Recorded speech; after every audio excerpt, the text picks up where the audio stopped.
O le puipuiga o tatou tino mai faama'i. O se matāfaioi tāua tele lea i o tatou olaga i aso uma. O se vaenga tāua tele lea, auā le puipuia o tatou tino mai siama leanga, o vairusi, mama'i e mafai ona osofa'ia le paleni o tatou tino. O le mafuanga lea, e tatau ai lava i taimi uma ona mautinoa, o loo tatou puipuia i tatou lava, ma tagata o loo tatou mafuta. E ala lea le faatumauina o le malosi o le tatou puipuiga mai faama'i. O le puipuiga o tatou tino mai faama'i, ua mafaia lea e le faitauafe o sele o le tino, o loo te'e atu i faama'i ma siama. A ulufale mai se ota i o tatou tino. O le a iloa i le tino ma lē taliaina, ma faasaga tau loa e te'e atu i ai. Ua ta'ua lea o le tali pupuni po le immune response. E ese tagata ma le tulaga o le latou puipuiga. O nisi o tatou e mafai ona te'e ese gofie faama'i nai lo isi. O lea e tāua ai le manatua. O le malosi o lau puipuiga e mafai ona fesuia'i mai le tagata i le tagata. Ona o le tulaga o latou soifua, o le matua o tausaga, ia po tulaga o tongo fitiga o iai. E iai tagata o le a vai le latou puipuiga e pei o tagata matutua ma tamaita'i ma tinā ua ma'itaga. Fa'apea ai tagata ua maua i faama'i le pipisi e aofia ai le ma'isuka, toto maualuga, faama'i o māmā, po o latou o faia le chemotherapy, po o tongo fitiga mo le kanesa.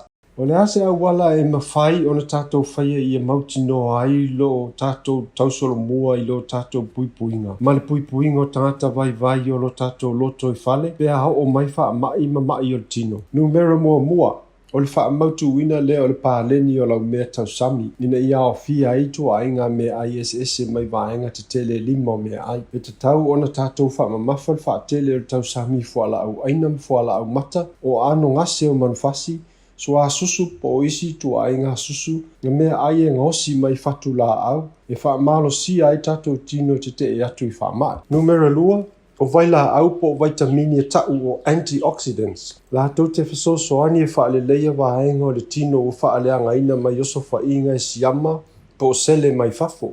O antioxidants po o vaitamini autu e aofia ai vaitamini A, vaitamini C, ma le vaitamini E. O le vaitamini A, e lē gata i le fesoasoani lea i le soifua malōlōina o mata, ai o loo fai lona sao tāua le fesoasoani i o tatou tino e gaosi vailaau lelei po o antibodies, po o sele lelei latou te te'e atu i faama'i. O mea ai e maua ai, e aofia ai karoti, i'a, pei o le tuna, sisi, o apricots, o broccoli, ma le maukeni. O le vaitamini C, e iai lana galuega autu. O le fesoasoani lea i le gaosi o vailaau lelei po antibodies i o tatou tino, ma o se tasi leo vaitamini e le gaosia le tino. O le vaitamini C e maua lea i molisaina, berries, polo fai mea ai, tea polo, grapefruit, ma Brussels sprout.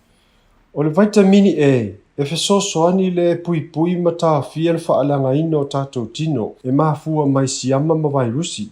O mea ai e maua ai le vaitamini e aofia e foalaau laulaau lanu mea mata, e pei o le spinach, sua au o le sunflower, sua au o le canola oil, peanut, almonds, kiwi fruit, ma le mango. Numera 3, o le vitamin P, ma minerale e aofia ai le zinc, ma le magnesium. O loo faia le matāfaioi tāua o le fa'atonotonuina lea o galuega a le tino e ala i le faatumauina o le puipuiga. Fa'apea ma le fa'alelei atili o le soifua malōlōina o le alaai se'itulou. O vaitamini P uma, o le latou matāfaioi tāua tele o fesoasoani le i galuega ma gaioiga o le tino. E aofia ai galuega a le puta, le aofa'iga o sele mumu o le tino, ma le soifua malōlōina o māmā. A whaapopo i ai mafua moa, o mea ai e gaosi mai fatulaau atoatoa. O fatulaau, o ituainga ese o pi fai mea ai mafua laau aina i le mea tausami. O le a mautinoa le mauaina o ituainga ese o vitamini P i aso uma. O le tu fatasio nei minerale o le zinc ma le magnesium. E fesoasoani fo'i i le fa'aitiiti o le suka i le tino, fa'apea ma le fa'aleleia atili o le moe. O le minerale o le zinc, e maua i mea ai aofia ai le moa, fingota, mushroom, sisi, fua moa, ma me ai e gaosia mai fatu la au atoatoa. E maua le minerale le o le magnesium i le tele o pi fai mea ai, e awhia ai pi pupu'u, kidney beans, ma soya beans. Whaapea maisi mea ai e pei o le tofu, fa'i, almonds, cashew nuts, yogurt, ma fatu atoatoa e pei o le reisa ena. E iai fo le sao tāua o le la, pe a tatou manana o e malosi a tiri le puipuiga o tatou tino. O le whaapongai au tū le o le vitamini D. O le nofo i fafo i le la mo le 2 minute i le aso. E mawhaia ai ona faamalosi ai le vitamin D i lo tino ma fesoasoani i lo soifua maloloina. Ae e iai nisi taimi e whaingatā ai ona maua i le tino le la. Ona ohanga faaleanga nuu po nisi mafuanga. O le tausami i ia, mushrooms, foamoa, mea ai e ngosi mai le fatu o le soya bean po o le sua susu ua whaupopo i le vitamini D. O le a mafai lea ona fesoasoani i ate oine i a lava le nei vitamini mo lo puipuiga. A whai e te fili ia maua lau vitamini D mai le la. Mana tua e muli i whautuanga mai le Cancer Council. Ma mauti noa o loo whaisau kulimi puipui po le sunscreen. O sou pūlou lau tele.